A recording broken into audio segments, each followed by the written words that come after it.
It's time to take 5 for safety. It's time for another episode of Let's Not Die Today on the Toolbox Talk Show Network. Are you a small business struggling with creating a training program? Are you looking for an easy-to-use, inexpensive solution? 7TAP. Microlearning made easy. Create courses in just minutes. Get 10% off the annual subscription using our special code. Check it out at toolboxtalkshow.com/training. Our topic today, forklift safety. If you drive a forklift at work, it may be one of the most dangerous things you do all day. In this episode, I have several tips for those of you who are just starting out as forklift drivers and good reminders for those of you who have been doing it a long time. Let's start with definitions. Forklifts fall under the OSHA standard 1910.178, powered industrial trucks or PITs. Powered industrial trucks are equipment powered by electric motors or an internal combustion engine. Types of PITs include hand trucks, platform lift trucks, tractors, and fork trucks. The standard excludes non-flammable compressed gas or compressed air industrial trucks, farm vehicles, or vehicles intended primarily for earth moving or over-the-road operations. It may be simpler to give a few examples. PITs can include forklifts, stock pickers, telehandlers, or reach trucks. Let's talk history. The fork truck, which evolved into the forklift, has been around for nearly 100 years.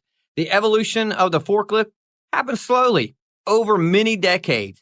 In 1906, the Pennsylvania Railroad Company invented an early version of the forklift. It was a battery-powered platform truck used to move luggage. The Clark Company created a machine called the truck tractor in 1917 to move materials around their axle plant. The truck tractor was a cart with an elevating wooden platform. After some visitors showed interest, the company decided to manufacture units for sale. In 1923, Yale and Town Manufacturing introduced the first lift to incorporate 2 forks and an extending mast. In the 1930s, standardized pallet sizes became the norm. This little innovation led to improved shipping times. In 1954, Lansing Bagnall designed a forklift with forks that could move side to side and up and down. Now, forklifts could not only navigate narrow aisles, but lift objects much higher. This marked the beginning of modern warehousing. In the 1950s and 60s, new safety features included fork backrest to stabilize loads and cages to protect drivers from falling objects. In the 1980s, driver comfort and ergonomics improved safety and increased productivity. Today's forklift manufacturers continue to innovate. Some high-tech versions include hydrogen-powered low-emission forklifts and even intelligent forklifts directly connected to inventory management systems. There are more than 1 million forklifts in use worldwide. Let's talk statistics. Of the nearly 8,000 forklift injuries in 2018, 88% were men and 12% were women. That same year, men accounted for 99% of forklift-related fatalities.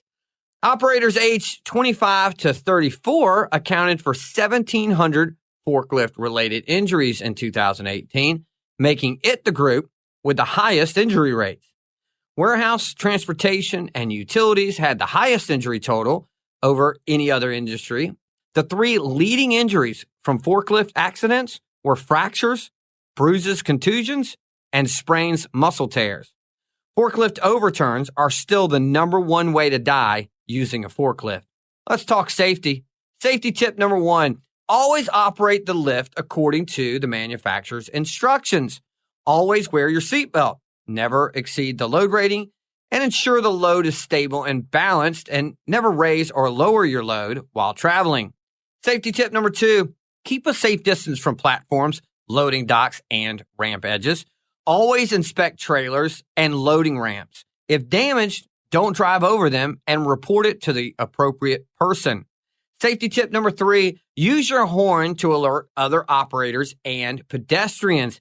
This isn't the county fair, so no giving out rides, and never use the forklift to lift people, not even on a pallet. Only operate a forklift if you are trained and certified. Safety tip number 4, Driving a forklift is very different from driving a car. The major difference between a forklift and a car is stability. A car uses a 4-point suspension system, but almost all forklifts use a 3-point suspension system. This design allows the center of gravity to shift, but at the same time increases the risk of tip over. Safety tip number 5. Inspections allow operators to discover problems before accidents can happen. Always perform an inspection and never operate a forklift that does not pass inspection. Visual inspections should include a complete walk-around of the equipment. Look for any evidence of leaks, missing parts, or damage. Make sure you check the following. Hydraulic systems. Confirm these items are working correctly. Lift, lower, side, shift, tilt, and reach functions. Check the tires. Visually inspect and move the equipment a small distance. Forward and reverse functions. Move the equipment forward and in reverse. Horn. Verify the horn is operating. A soft or muted horn should always fail inspection. Neutral start. Turn on the equipment and verify it does not move on its own. Steering mechanism. Verify the equipment turns correctly and without excessive play in the steering control. Lights. Check for the proper operation of all lights. Brakes. Verify the brakes function correctly. The brakes should stop the machine within 1.5 times the length of the equipment. Data plates. Verify that the equipment data plate is intact and legible. Check the data plate for the lifting capacity and operational limits. Safety equipment. Inspect and wear all required personal protective equipment, such as harnesses, tethers, belts, etc. Following these tips can protect you from accidents, injuries, and even death. Thanks for listening to another episode of Let's Not Die Today. Remember our website, toolboxtalkshow.com, where our slogan is, just press play. As always, you can find us on Spotify, Apple Podcasts, and YouTube. If you love what we do, please tell your employer about us. We love you too. See you next time.